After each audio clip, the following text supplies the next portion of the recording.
मेळघाटची आर्थिक राजधानी धारणी शहरात अत्याधुनिक यंत्रसामुग्री व उच्च प्रशिक्षित वैद्यकीय अधिकारी असणाऱ्या आरोग्यम रुग्णालयाचे मेळघाटचे आमदार राजकुमार पटेल यांच्या हस्ते थाटात उद्घाटन करण्यात आले। मेळघाटच्या समस्त नागरिकांना अत्याधुनिक यंत्रसामुग्रीसह उच्च शिक्षित वैद्यकीय अधिकाऱ्यांच्या मार्गदर्शनाखाली प्रथमच उपचार आरोग्यम रुग्णालयात केले जाणार असल्याची माहिती डॉक्टर प्रीती शेंद्रे यांनी दिली आहे। आधी मेळघाटातील नागरिकांना सोनोग्राफी, सिझेरियन डिलिव्हरी करिता खंडवा, बऱ्हाणपूर, परतवाडा व अमरावती या शहरांमध्ये भटकंती करावी लागत असे। परिणामी या ठिकाणी त्यांची आर्थिक लूट सुद्धा केली जात होती। मात्र आता या सर्वांवर मात आरोग्यम रुग्णालय करणार असे मेळघाटचे आमदार राजकुमार पटेल यांनी बोलताना सांगितले। आरोग्यम रुग्णालयात अत्याधुनिक सोनोग्राफी यंत्र, ऑपरेशन थिएटर, मेडिकल, पॅथॉलॉजी रुग्णांना भरती करण्याची सुविधा उपलब्ध आहे। आरोग्यम रुग्णालयात अनुभवशील स्त्रीरोग तज्ञ डॉक्टर प्रीती शेंद्रेसह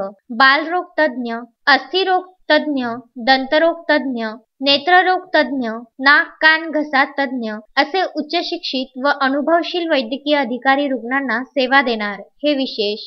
तस्मीन शेख, सुलेमान मेमनसह जुगल किशोर जयस्वाल, विदर्भ न्यूज, धारणी।